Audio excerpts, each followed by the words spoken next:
all changed when they turned 13. Jermaine went in one direction, staying out more, running the streets, and Steve went another way, spending more time in after school and art programs. Now Jermaine was gone and Steve made movies.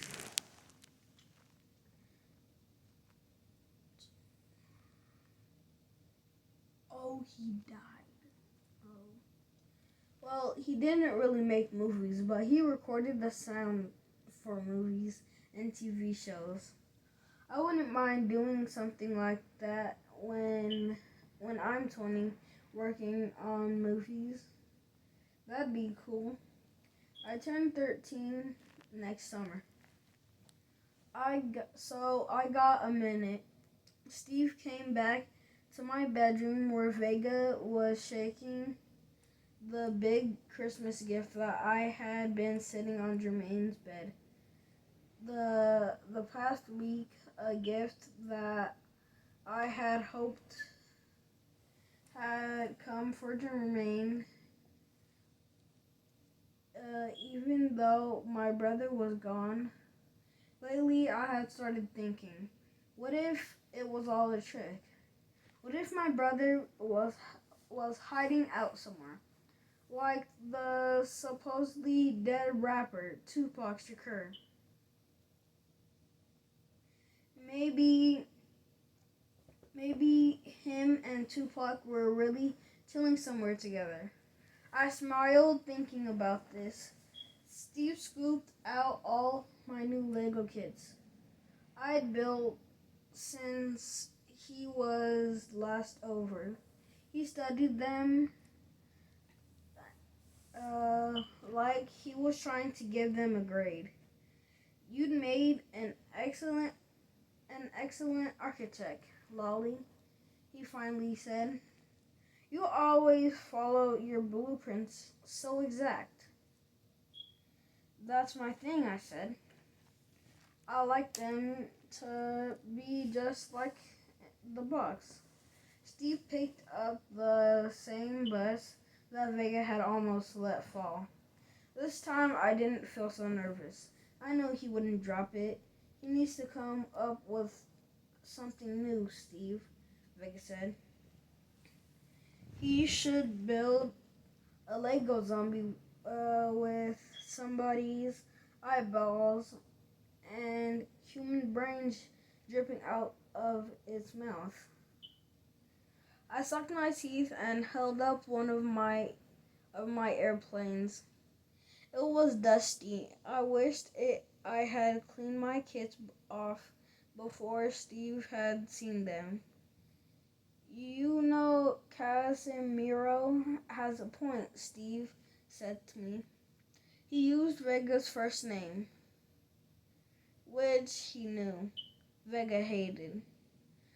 The only point Casimiro has it on top of his head, I said. What I watched Vega's face for him to react. He was frowning but tried not to giggle.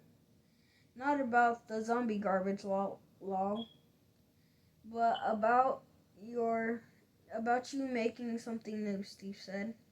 He dropped onto the bed next to Vega. Not many of us had rich immigrations, but you do. It's hard for most people to come up with any original ideas. Everybody consumes the same old TV show, pigs and memes over and over, regurgitating the same old ideas over and over. Regurgitating? Vega asked. Puking back up what you already ate, I said. Oh, Vega said. Like zombies puking up brains.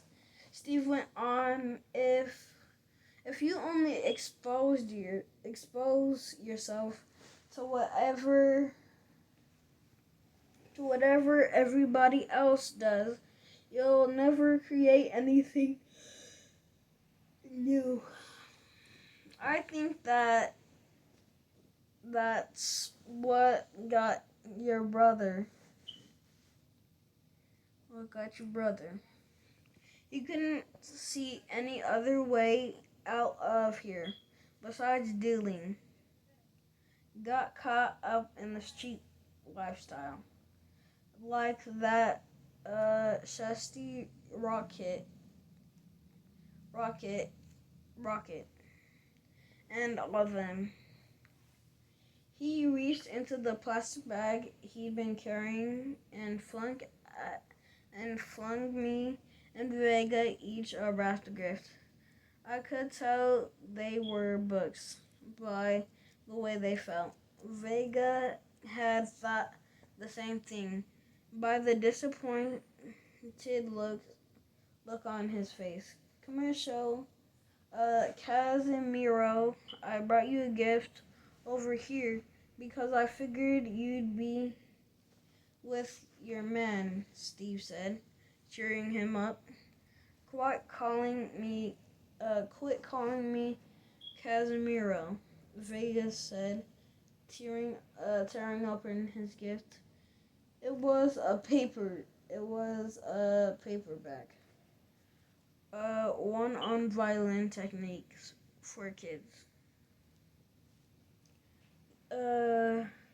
This was a book Vic Vega would actually read. I knew it. I knew. He had been playing an instrument ever since the 4th grade when his mother enrolled him in music class. My book was all about building and stuff, a pattern of architecture. It was a giant hardback filled with pictures and stuff famous architects had built from all over the world. It was funny because it wasn't something that I would have thought to ask for. But sitting there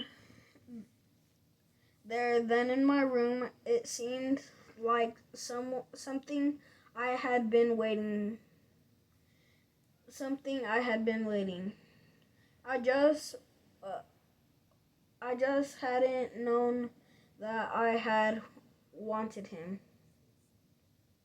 Okay, now we're on paragraph 3.